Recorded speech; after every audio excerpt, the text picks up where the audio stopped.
هل يكفي تعديل النظام الأساسي الجديد بما يستجيب لأهم المطالب المعبر عنها من أجل عودة الهدوء إلى الساحة التعليمية؟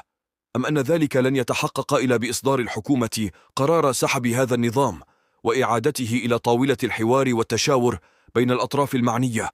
ويرى فاعلون نقابيون وتربويون خلال ترافعهم عن مطلب السحب أن النظام الأساسي برمته لم يكن محفزا لموظفي وزارة التربية الوطنية والتعليم الأولي والرياضة الممارسين داخل الفصول الدراسية، وجاء بعقوبات تخالف قانون الوظيفة العمومية، كما أنه أضاف مهاما جديدة لهيئة التدريس بدون تعويض، ولم يلتزم بشكل لا لبس فيه بتوفير الوسائل البيداغوجية الضرورية لمباشرة مهمة التدريس.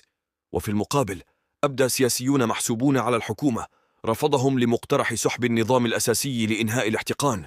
مبررين ذلك بالإيجابيات الكثيرة التي جاء بها، وبناء على ذلك يرون أن الحل يتمثل في تعديل فقط مضامينه التي لاقت رفضا كبيرا من طرف الأساتذة من قبيل المهام والعقوبات. وبهذا الصدد قال عبد الوهاب السحيمي عضو التنسيق الوطني لقطاع التعليم أحد التنظيمات الداعية للاحتجاج على النظام الأساسي لموظفي وزارة التربية الوطنية في تصريح إعلامي: نحن نطالب بسحب النظام الأساسي وإعداد نظام آخر في أجل معقول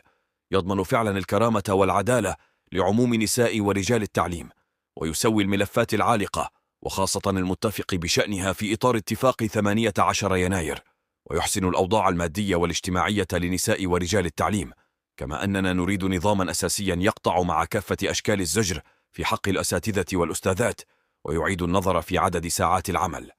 وكان رئيس الحكومة عزيز أخنوش قد وعد في وقت سابق بتجويد النظام الأساسي الجديد، اعترافا منه بمشروعية الاحتجاجات التي قوبل بها منذ أن حظي بمصادقة المجلس الحكومي.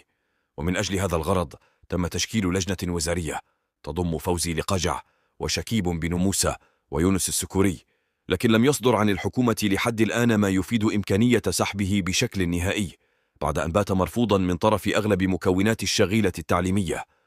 وحذر متابعون للشأن النقابي والتربوي من توقيع أي اتفاق بين الحكومة والنقابات الأربع ذات تمثيلية دون إشراك التنسيقيات التي أصبحت تتمتع بمصداقية كبيرة وسط نساء ورجال التعليم، معتبرين أن إقصاءها من الحوار قد ينجم عنه استمرار الاحتقان بالمدرسة العمومية، على اعتبار أن شريحة واسعة من نساء ورجال التعليم تفضل أن تتحاور التنسيقيات باسمها وليس النقابات التي تتهمها بالخذلان وخدمة المصالح الخاصة.